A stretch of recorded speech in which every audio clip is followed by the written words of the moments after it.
Very good morning to you all, my dear children. Today we are going to learn a new poem. The name of the poem is Written in the Fields. Written in the Fields. The poem written by John Keats. Have you heard about John Keats? Okay, let me tell you. John Keats was an English romantic poet. He was one of the main figures of the second generation of romantic poets. He was born on 31st October 1795, Moorgate, the city of London. And his well-known poems are Ode to a Nightingale, To Autumn, Ode on a Grecian Urn, etc. Okay, he died on 23rd February 1821. Through this poem, what's the name of the poem? Written in the Fields. Through this poem, the poet describes the experience of a city dweller, the person who has been living in the city for a long time. A city dweller who goes out to the countryside on a holiday, okay, after a long stay in the city. He is delighted as he moves and breathes in the open atmosphere of the countryside that he describes through this poem.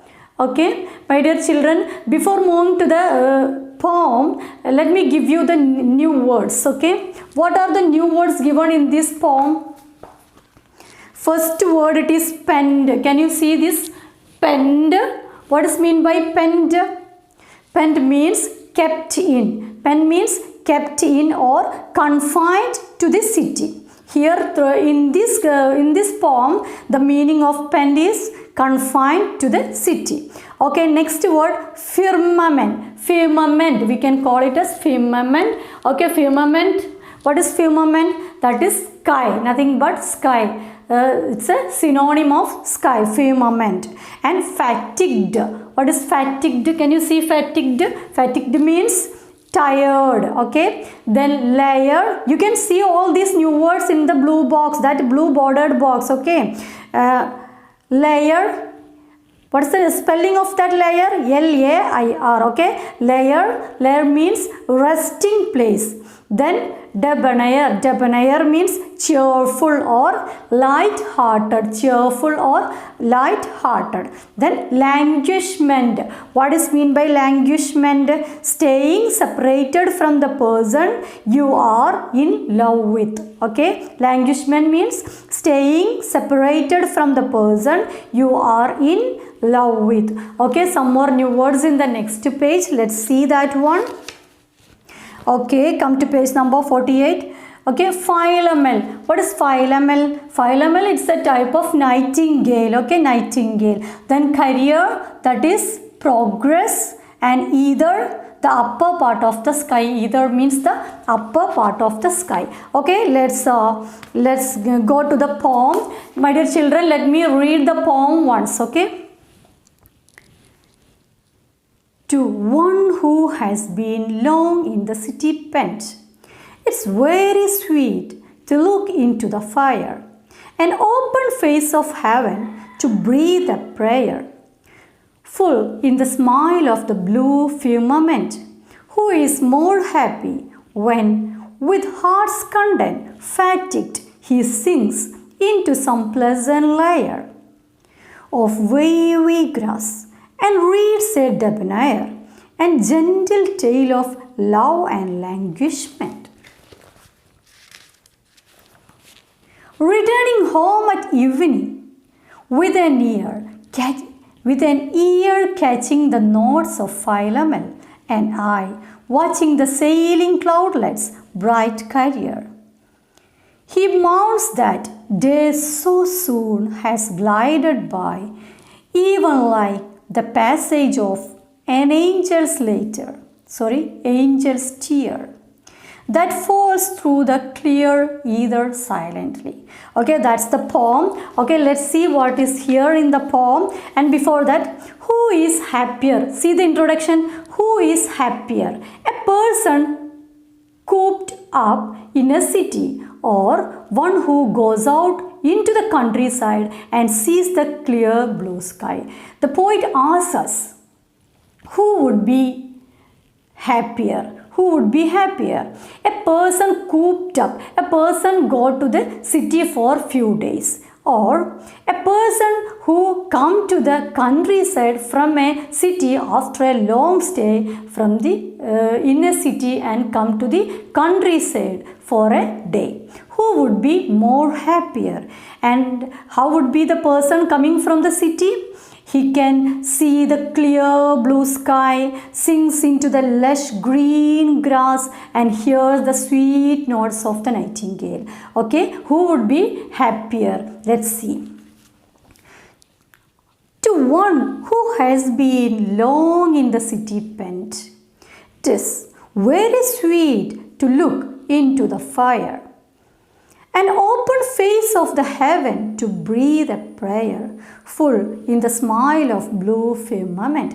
You see, to one who has been long in the city pent, a person who has been living in the city for a long time, it's very sweet to look into the fire. A person who is inside the house, you just imagine that for a long time, and he come out of the house, he come out of the room to the open sky. Same like the person who was in the city come out of the city to the countryside for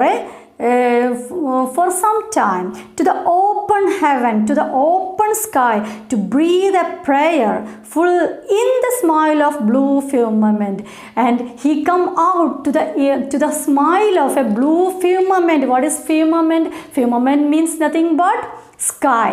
Okay, here the poet used the poetic device personification. We all know that sky is not a living thing, and also only human beings can smile, right? Dear children, the poetic device used here in this line is personification. What is personification? The characteristics of a human being. What is the characteristics of human being used here? That is smile. Smile is only for human being. The smile of the blue firmament. The poet used the phrase smile of the blue firmament. Okay, the firmament, I told you, it is sky. Then the smile of a blue firmament, the smile of a blue sky.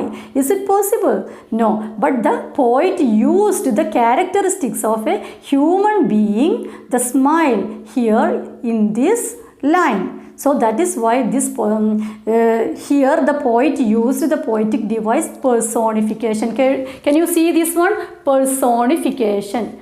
Personification. Okay, that is personification, using the characteristic of a human being to a non-living thing. Okay, so the person, the city dweller, he come out to the open sky, to the smile of the blue firmament. Who is more happy? So that person will be more happy when with heart's content and fatigued, and when he become tired. What he can do? He sinks into the some pleasant layer of the wavy grass and reads a debonair. And he can, when he become tired, he can move, he can take rest in the green grass. And by reading a debonair, what is debonair? Very cheerful, the gentle tale of a love and languishment. He can read a cheerful story of a love, that means he can read a love story of some couples. Clear? That is given here in this first stanza. Let me read. To one who has been long into the city pen, it's very sweet to look into the fire, an open face of heaven to breathe a prayer, full in the smile of the blue firmament. Who is more happy when with heart's content fatigued he sinks into some pleasant layer of wavy grass and reads a debonair and gentle tale of love and languishment. Clear? Okay. Now let me move to the next stanza. Returning home at evening with an ear-catching notes of philomel, and I, watching the sailing cloudlet's bright career, he mounts that day so soon has glided by, even like the passage of an angel cheer. that falls through the clear ether silently. You see, children, at the end of that day, it is very clear that the city dweller must want to return. Clear, he wants to return to his city. Okay, and while returning home at evening with an ear catching the notes of Philemon. So while returning home, he can hear the beautiful melody of Philemon. I told you what is Philemon? A nightingale, the song of the Philemon, the song of the nightingale. Watching the sailing cloudlet bright career, and also he can watch the passing of the clouds, the traveling of the clouds, the bright clouds. He mounts that day so soon has glided. And also, my dear children, he is very much happy to come outside in the open fresh air. And now he is enjoying the enjoying this day. Okay, and he feels like he mounts. You see, he cries that day so soon has glided. Glided means that day he enjoyed, that day he had enjoyed passed very fastly. Okay, even like a passage of an angel's tear. How it's like a angel's tear. Very gently that day passed very fastly. Okay, even like a passage of an angel's tear. Can you see, even like the passage of an angel tear? What is the poetic device used here? It is very clear, the poetic device used here, it is simile. Why? We know that simile, for simile we can see, what is simile actually? Simile is the comparison of two things, right? And by using like and as. Comparing two things by using like or as. Okay, here used like. How? Listen, the day past is compared, that the happiest day passed in his life, and that he compared to the tears of angel. Okay, even like a passage of an angel's tear. So he compared that day to the tears of the angel that falls through the clear ether silently. What is mean by ether? The tears of the angel that falls through the ether, the upper part of the sky. So that is here. That's only about this poem. And my dear children, and the other things we will discuss through the interaction section. Okay, the other question answers and other things we will discuss through the interaction section. Let me read this, the last stanza once more. Returning home at evening with an ear catching the notes of Philemon, and I watching the sailing cloudlet's bright career, he mounts that day so soon has glided by, even like the passage of an angel's tear that falls through the clear ether silently. Okay, all of you read the poem very clearly from the home, very carefully from the home. And also I told two poetic devices here. One is simile, another one is personification. What is personification? Using the characteristic of a human being, the characteristic of human being, that is smile, that is used for the sky, used for the blue sky. Okay, so using the characteristic of a human being to a non-living thing, using the characteristic of a living thing to a non-living thing, that is personification. And also simile is the comparison of two things by using like and as. Okay, my dear children, don't forget to read the lesson. Let me stop. It's the time for winding up. Thank you. Have a nice day.